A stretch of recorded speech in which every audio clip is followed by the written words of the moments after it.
सभापती महोदय, मी त्या पत्रकार परिषदेमध्ये होतो रत्नागिरी याच्यामध्ये जिल्ह्यामध्ये नाही सिंधुदुर्ग मधून एक दिवस अगोदर बरोबर आहे पुढून मी रत्नागिरीलाच होतो आणि त्या ह्याच्यामध्ये पत्रकारांचे जे काही प्रश्न येत होते जे नेहमी येतात, तुम्हाला येतात, आम्हाला येतात आणि अध्यक्ष सन्माननीय हर्षवर्धन दादा सपकाळ यांना त्यांनी तो प्रश्न विचारला की फरक काय मागच्या सरकारमध्ये आणि या सरकारमध्ये फरक काय, आणि त्याच्या अगोदरच औरंगजेबाचा उल्लेख झाला आणि त्यांनी स्पष्टपणे औरंगजेबाचा त्याच्यासारखा क्रूर प्रशासक नाही, एवढंच नव्हे तर औरंगजेबाने त्याच्या वडिलांना, त्याच्या भावाला आणि जे काय सगळं त्यांनी इतिहासाची सगळे दाखले ते त्यांनी ते म्हणाले.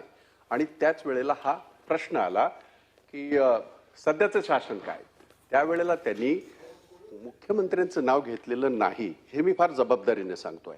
आणि आता काय चेक करता येतं कारण ते सगळं ह्याच्यावर असतंच की आपल्या पत्रकारांकडे असतं, म्हणजे आपल्याला काय वाटते त्यापेक्षा तेच फार हुशार असतात सगळे आणि आपल्याकडचे तर जास्त हुशार आहेत, आपल्याला माहिती आहेत. त्यामुळे त्यांनी थेट मुख्यमंत्र्यांचं नाव नाही घेतलं.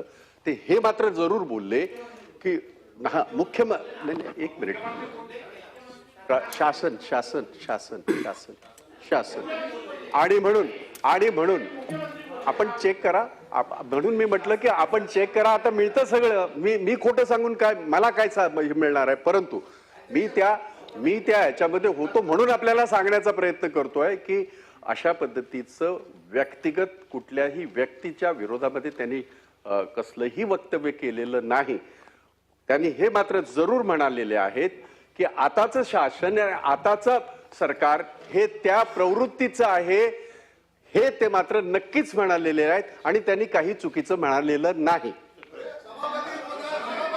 शशिकांत शिंदे. सभापती महोदय, या सदनामध्ये मुख्यमंत्र्यांच्या बाबत जे वक्तव्य केलं गेलं त्यांची तुलना औरंगजेबाबरोबर केलेली आहे.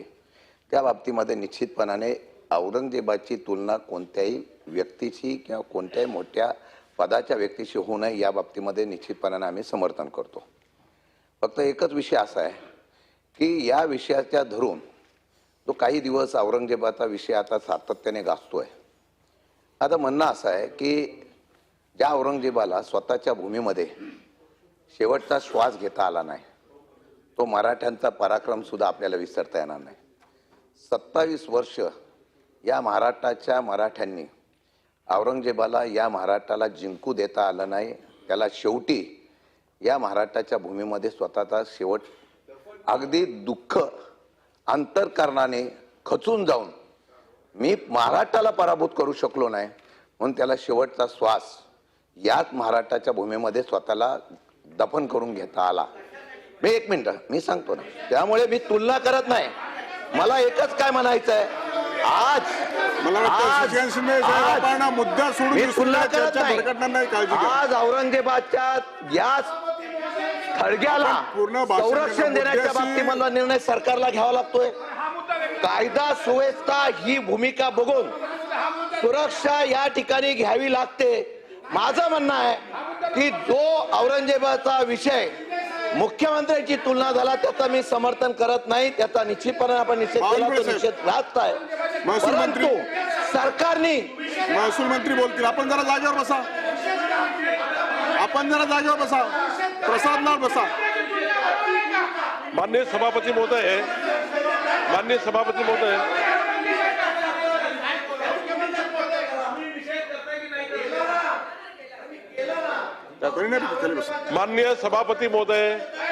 माननीय मुख्यमंत्र्याबद्दल जे काही आक्षेपार्ह वक्तव्य हर्षवर्धन सपकाळ यांनी केलं आहे, हे जर आपल्या निदर्शनास आलं तर नियमाप्रमाणे कारवाई करण्यात येईल आणि गंभीर दखल शासनाने घेतली आहे.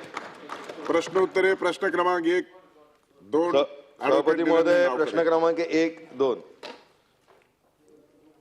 सभापती महोदय, छापल्याप्रमाणे.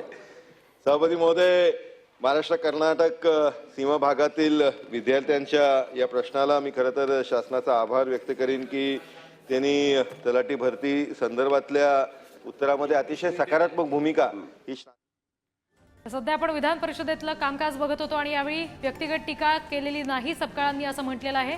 मुख्यमंत्र्यांबाबत जे औरंगजेबाशी तुलना करणारं वक्तव्य त्यांनी पत्रकार परिषदेदरम्यान केलं होतं, ज्याचा दरेकरांनी निषेध केला. मात्र भाई जगताप यांनी सांगितलं की ही टीका वैयक्तिक नव्हती.